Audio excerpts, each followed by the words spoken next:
जी, तो हम स्टडी कर रहे थे chapter number 20 chromosomes and DNA, और आज हम पढ़ने जा रहे हैं the replication process of DNA, यानी डीएनए कैसे रेप्लिकेट करते हैं। And we know that DNA replication is of semi conservative type, और आज आपने रेप्लिकेशन मैकेनिज्म देखना है।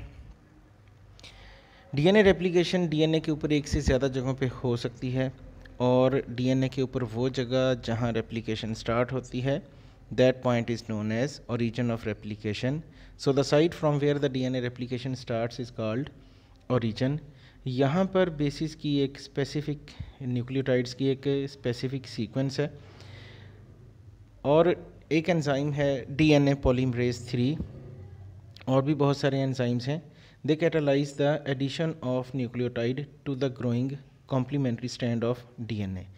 जो ग्रोइंग स्ट्रैंड होगा it will be complementary to the parental strand. The growing strand is daughter strand, और इसके जो न्यूक्लियोटाइड्स हैं they are complementary to the parental DNA nucleotides. और डीएनए पॉलीमरेज 3 एंजाइम्स जो है it catalyses the addition of nucleotides on the growing complementary daughter strand. तो there are 3 types of DNA polymerases. ये enzyme 3 types के हैं, जिनमें एक है DNA polymerase 1, DNA polymerase 2 and DNA polymerase 3। ये बैक्टीरिया में है। इनमें से जो डीएनए पॉलीमरेज 1 है, it is relatively a small enzyme and it plays a supporting role in the DNA replication, and the true replication enzyme of Escherichia coli is DNA polymerase 3. It is 10 time larger and complex than in structure. तो इसकी structure DNA polymerase 1 के मुकाबले में it is 10 times larger, और उसके मुकाबले में complex है। This enzyme is a dimer which mean it is made of 2 सब यूनिट्स। ये 2 पार्ट्स पर मुश्तमिल है, and it catalysis the replication of 1 DNA strand. देखें, जो रेप्लिकेट करेगा, एक ही स्ट्रैंड रेप्लिकेट करेगा एक वक्त में, और एक जो स्ट्रैंड रेप्लिकेट कर रहा है ये उस स्ट्रैंड की रेप्लिकेशन को कैटालाइज करता है।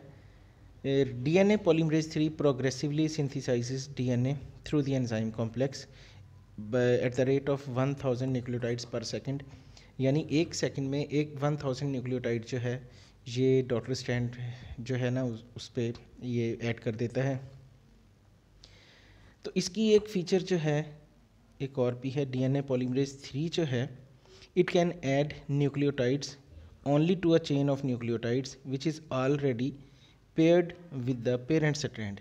यानी पेरेंटल डीएनए के साथ पहले से न्यूक्लियोटाइड्स की एक चेन मौजूद है।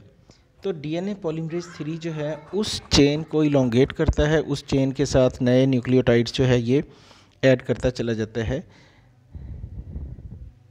तो इस तरह डीएनए पॉलीमरेज 3 जो है it does not initiate the synthesis on its own. ये डीएनए रेप्लिकेशन को स्टार्ट नहीं करता, इट ओनली कैटालाइजेस द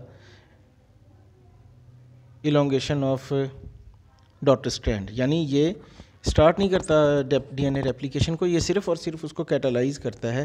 इससे पहले एक और एंजाइम है जिसका नाम है प्राइमेस। तो जो प्राइमेस एंजाइम है it constructs RNA primer. RNA primer it is a sequence of 10 nucleotides which are basically RNA nucleotides. तो ये 10 राइबो न्यूक्लियोटाइड्स हैं, 10 राइबो न्यूक्लियोटाइड्स हैं, and they are complementary to the parental DNA template. Template mean single stranded DNA. DNA polymerase 3 recognises the primer. सबसे पहले जो DNA polymerase 3 है वो इस रेप्लिकेशन के प्रोसेस को कैटालाइज करने से पहले प्राइमर डीएनए जो है इसको आइडेंटिफाई कर लेता है, इसको रिकॉग्नाइज कर लेता है, and then it adds to the DNA nucleotides, और फिर इसके साथ डीएनए के न्यूक्लियोटाइड ऐड करना शुरू कर देता है, और इस तरह से ये डॉटर स्ट्रैंड कंस्ट्रक्ट करना शुरू कर देगा। आरएनए न्यूक्लियोटाइड उसके बाद जो हैं, जो प्राइमर के आरएनए न्यूक्लियोटाइड हैं, later on they are converted into, they are replaced by DNA nucleotides. दोनों पेरेंटल स्ट्रैंड जो हैं, ये आपको पता है, ये दोनों पेरेंटल स्ट्रैंड जो हैं they are anti parallel to each other. इस तरह जो डॉटर स्ट्रैंड सिंथेसाइज होंगे ये भी एक दूसरे के साथ एंटी पैरेलल होंगे। ये डॉटर स्ट्रैंड्स जो होते हैं दे आर ऑफ 2 टाइप्स। इनमें से एक स्ट्रैंड को कहते हैं लीडिंग स्ट्रैंड। लीडिंग स्ट्रैंड जो है इसकी रेप्लिकेशन कॉन्टीन्यूसली होती है, इसकी रेप्लिकेशन को आप कहते हैं continuous replication, and it replicates towards replication fork. Replication fork वहाँ बनता है जहाँ से डीएनए का मॉलिक्यूल, डीएनए के दोनों स्ट्रैंड्स जो हैं ओरिजिन से, ये दोनों स्ट्रैंड एक दूसरे से सेपरेट होना शुरू हो जाते हैं। एक दूसरे से जहाँ ये अलग हो जाते हैं वहाँ पर बनता है रेप्लिकेशन फोर्क, या इसको रेप्लिकेशन बॉक्स भी कहते हैं। तो जो लीडिंग स्ट्रैंड है ये रेप्लिकेशन फोर्क की तरफ जो है ग्रो करता है, और ग्रो ऐसे करेगा फ्रॉम 5-फॉस्फेट एंड टू 3-हाइड्रोक्सिल एंड। दूसरी तरफ जो दूसरा स्ट्रैंड है इसका, उसको कहते हैं लैगिंग स्ट्रैंड। तो दोनों जो डॉटर स्ट्रैंड हैं they replicate in anti parallel manner.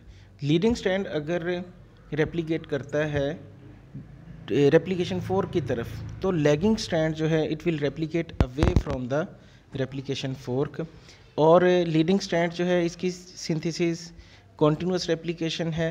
दूसरी तरफ जो लैगिंग स्ट्रैंड है इसकी रेप्लिकेशन है discontinuous, as a result of which a series of short segments DNA के जो हैं डॉटर स्ट्रैंड जो बनेगा, लैगिंग स्ट्रैंड जो बनेगा, it will be made up of short segments. ये छोटे छोटे सेगमेंट्स पर मुश्तमिल होगा विच आर नॉट कनेक्टेड।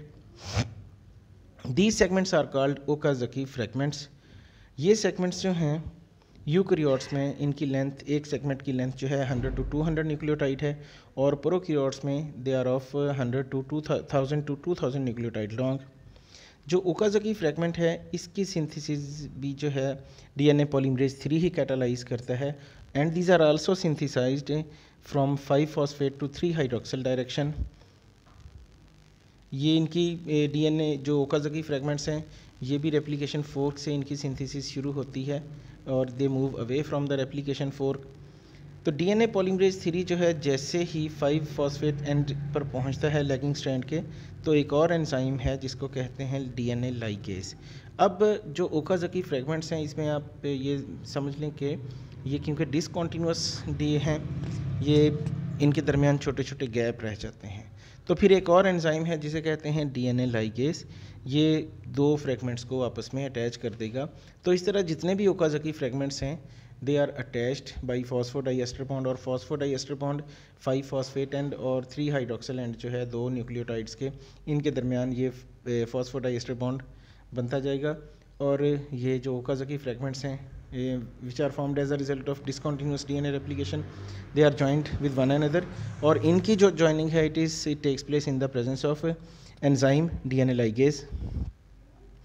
ठीक है, उसके बाद क्या होगा, ये भी जो है DNA इज़ फर्दर अनवाउंड। उसके बाद फिर से हो सकता है एक और ओरिजिन से DNA की अनवाइंडिंग हो जाए, DNA जो है वो डुप्लेक्स जो है वो